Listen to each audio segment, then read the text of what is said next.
Hello and welcome to Aztecs All In, the podcast that goes all in on San Diego State sports. I'm Weiner, along with Todd Villalobos, filling in for Mr. Steve Perez. Todd, good to see you. Are you ready to pick up your Brian Dutcher bobblehead this Saturday at the UNLV game? Yeah, historic night at Viejas Arena. Isn't it the first ever bobblehead, Aztec bobblehead down there? I think it's the first one, right? First basketball. Yeah, they've done Donnell Pumphrey, Marshall Faulk. We've got. There have been some other ones, but yeah, I think it's the first, and that surprises me. You think it would be like Kawhi Leonard or somebody like that, but or Steve Fisher.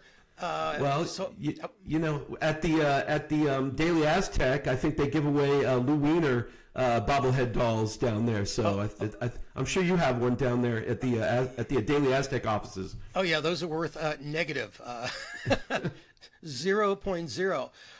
So San Diego State coming off that win over Colorado State, Steve, which makes them 4-2 in conference. They're now just a game and a half out of first place. And Miles Byrd coming off a fantastic game, 25 points and 7 rebounds. That's the second most, check that. That was steals, 7 steals in the game, and that's the second most in Aztec history. So he is really coming on, and I think the NBA scouts are starting to pay attention to him, which is sort of bad news for the Aztec fans, huh? Well, that's just the world we live in now. I mean, there's going to be roster turnover every year, whether or not it's the best case scenario, losing someone to the draft, or graduating, the worst case scenario, losing someone to the transfer portal. It's the world we live in. It's just, especially the mid-majors, it's a battle that's going to happen every year from now on, no matter the sport. That's our lot in life. And you know what? The big schools deal with that too. Losing players and trying to find the next generation to come up and replace them. So if we lose Miles Byrd after this year, it's just the way it goes. And if we lose him to the draft and he's a first-round pick, then that's something that you can be proud of, and you can bring up to the next generation that you're trying to convince to come to the Mesa. Yeah, and with NIL, in the woodwork, it's great to have any impetus for somebody to come to a school, and getting Kawhi and Miles Byrd in the NBA can't hurt. Yeah, Miles is averaging 15.2 points a game. That leads the Aztecs. And he's shooting 40% from three, Todd. So he is like the best shooter the Aztecs have. And when he goes well, so does the team. When he doesn't, somebody else has to pick it up. And that's usually a hit or miss proposition. Well, it's good and bad news because you're right. A lot of the other guys have been inconsistent. But the good news is there's a lot of them. So all you need is somebody else to get hot, somebody else to pick up some of the load, and you can still win a ball game against pretty much anybody in the conference, whether it's here or on the road. I know the New Mexico game was ugly, but that's the exception, not the norm. So it's nice to see that the Aztecs once again have a lot of guys that can score. I would like to see them actually fulfill that potential, but it's because you're going to need everybody coming down the stretch and in the tournament. Yeah, one guy who could be that person is B.J. Davis. Earlier in the season, he was scoring 15, 18 points, and he's quieted down. He's picked up a little bit as of late, but I think he might be the second purest shooter on the team, and if we can get him going, then the Aztecs will have a 1-2 punch with him and Byrd. Yeah, I mean, Nick Boyd as well. He's supposed to be somebody that can fill it up. I think those guys are going to be okay.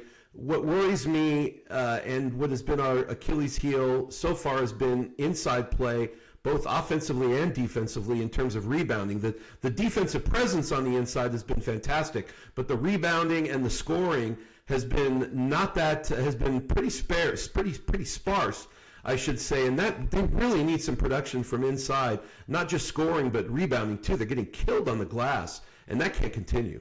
Yeah, well, against New Mexico, I think they got offensive out-rebounded 15-3, but the two previous games against Boise State and I think Utah State, they actually did okay on the offensive boards, so it's kind of hit or miss there. So we'll have to really see if they can turn it around. So, the Aztecs really need to rebound or they're going to be in tough shape, huh?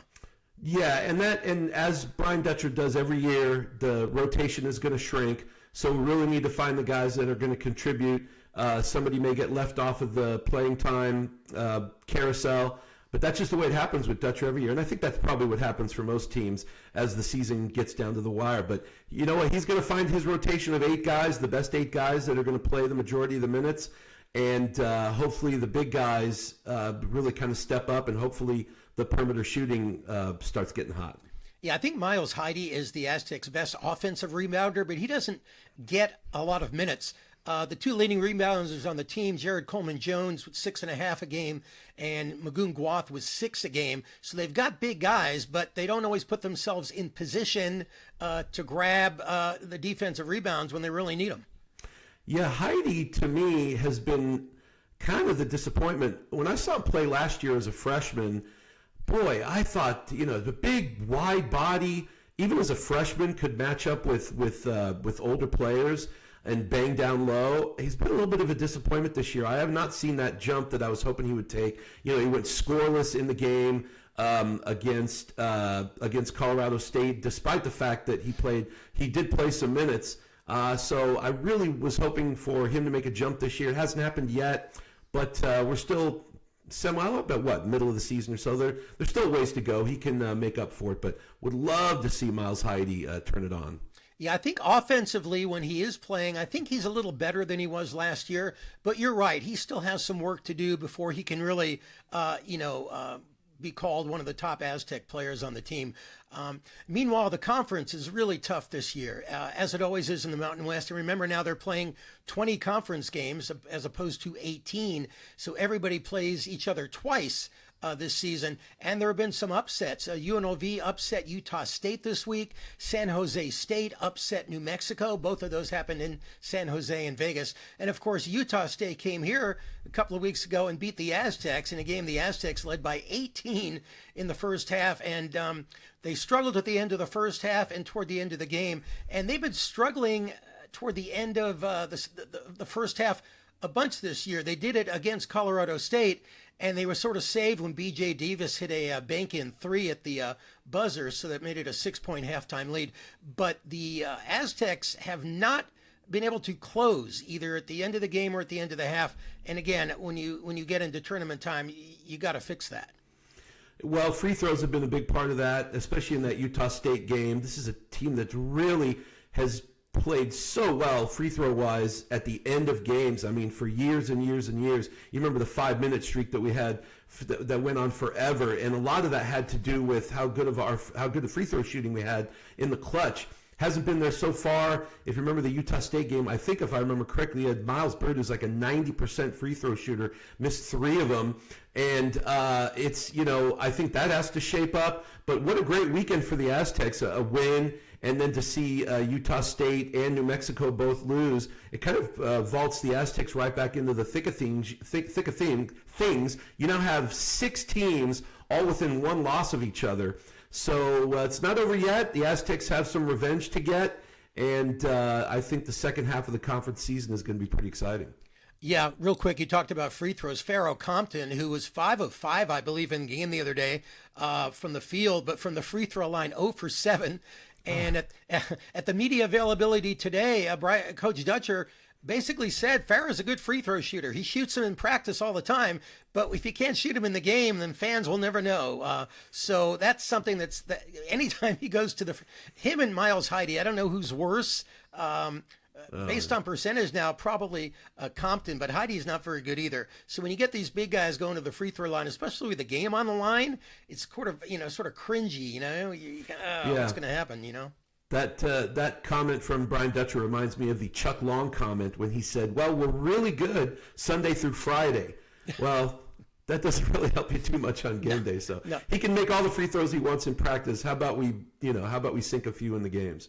Yeah, one thing that the Aztecs are dealing with are the metrics. You got the net ranking and the KenPom. Aztecs currently 40 in the net ranking, 34 in the KenPom. And the thing about the net ranking that I've been following is the net ranking loves blowouts. If a team blows a team out, if you're favored by 15 and you win by 24, like you see San Diego did against Long Beach State last night. They went up to Long Beach. They won by like 28 points, and they jumped from 54 to 47 in KenPom. So that's 7 spots just because you won a game by 9 points more than you're supposed to. So I don't think that's really fair, but Dutcher, no, you got to play the game. And today I had the chance to ask him about what it's like dealing with, playing time when you know that the metrics really want you to win by a lot of points. Here's what he had to say. Yeah, you want to play well to the end. You don't want to let a 14-point lead in the last 2 minutes turn into an 8-point win. So I'm not saying you're trying to pour it on, but your standard of play has to stay high throughout the game. And that's if you bring the bench in late in the game, they have to play at a high standard because metrically it matters. And it's the new era of what we're dealing with, and we're trying to find ways not to pour it on an opponent that we know we're going to win, but to continue to play at a high level throughout the 40 minutes. Does it make it more difficult on you to get some of the players in who may get some floor time but aren't because of that? Does that come into play at all? For me, it's mostly the walk-ons at the very end. We're playing 10, 11 deep anyway. So to play a lot of guys in a game is not unfamiliar to us. It's playing those guys that don't get any minutes the last couple minutes of the game, making sure that they play hard when they're out there. And it's tough to do. They've sat 38 minutes and they get thrown in the last 2 minutes, and you're telling them play at a high level. But that's what's expected. Yeah, Dutcher knows how to play these games, veteran coach. These rankings and this type of computer models are relatively new. I think they would probably do better to put some kind of a cap.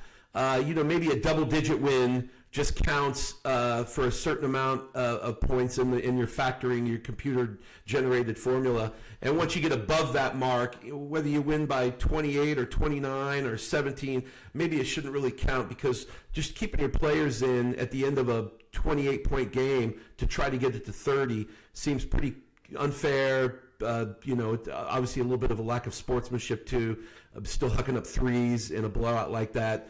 I've seen it cause a few problems in post-game handshake lines so far in other games around the country where coaches have gotten into it and players have gotten into it. And I think that has something to do with, still throwing up threes at the end of games that are blowouts. So I think they could probably tweak that formula to make it, say, look like a double-digit win. It counts for so much, and anything beyond that, it doesn't really matter. Yeah, then there's also the quad 1, quad 2. So the Aztecs beat Creighton. That was a neutral court game. So it's a quad 1 game if Creighton is net ranking between 1 and 50. Well, right now Creighton's at 52. So now the Aztecs are hoping that Creighton can win a few. They play UConn this weekend. And if they can win, then that becomes a quad 1 game. So in other games that the Aztecs won, you don't want anything to fall out of a quad 1 to a quad 2. So I think the Aztecs are solidly in if Selection Sunday were today, as they've been the past few years. But the metrics and the quad 1s and 2s, it's a different ball game now, and you really got to play the game and be careful. Yeah, the Aztecs have obviously a fantastic reputation with the committee. I mean, not a good conference season last year, yet somehow it got the at-large berth. Again, the same thing this year. What if 4th, 5th, or 6th, somewhere around there? And you seem to feel that they're still solidly in. So and then some success in the tournament also helps too. So a lot of conference season to go. Sure would be nice to end up in one of the top 2 or 3 spots and not have to rely necessarily on a Mountain West Conference tournament deep run like we did last year. So they got some work ahead of them, but I think things shape up for them pretty good. Yeah, now the Aztecs get to watch the good teams beat up on each other. Boise and New Mexico play Friday night, and those teams one of those teams has to lose. So that's always an advantage when you're looking up those teams and hoping for losses. So they'll beat it up. They'll beat up on each other as they will all conference season.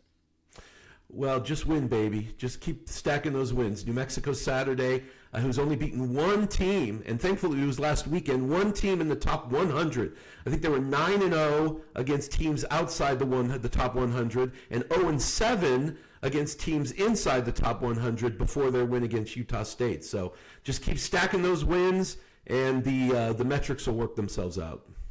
Absolutely. And you talked about the deep bench the Aztecs have this year. One of those guys coming off the bench is Wayne McKinney, who Aztecs fans know from a few years at USD. And he played, of course, in the West Coast Conference where, they were often beat up by Gonzaga and St. Mary's.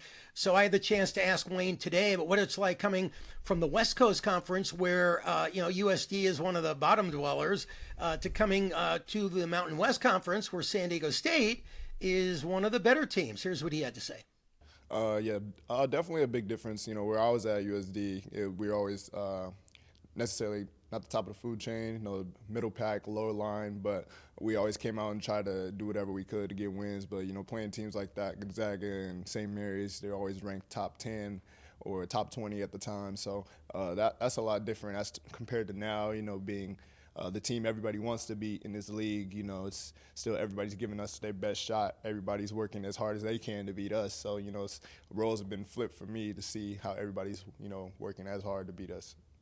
Yeah, it was a nice get for the Aztecs, stealing McKinney away from USD, but that's the way it goes. I mean, the Aztecs have been the big dog in the Mountain West for a while. Better to be on top and have the atmosphere and the excitement and everywhere you go on the road, the sellouts, than be on the bottom and kind of have to get up for games only a couple times a year. So hopefully he's had a good experience this year, and that's what it's like playing for the Aztecs, man. As long as we got this run going, and it's been 20-something years in the Fisher-Dutcher era, and as long as we keep that going and we're the big dogs, then it's always going to be exciting every time you play.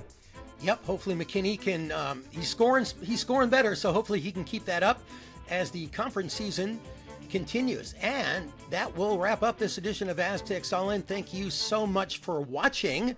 I appreciate Todd joining us today. And for Steve Perez, I'm Louis Weiner. Please follow us wherever you listen to your favorite podcasts. You can also drop us a line, aztecsallin@gmail.com, or follow us on the X, Aztecs_all_in. So for Todd, Steve Perez, I'm Louis Weiner. Until next time, so long.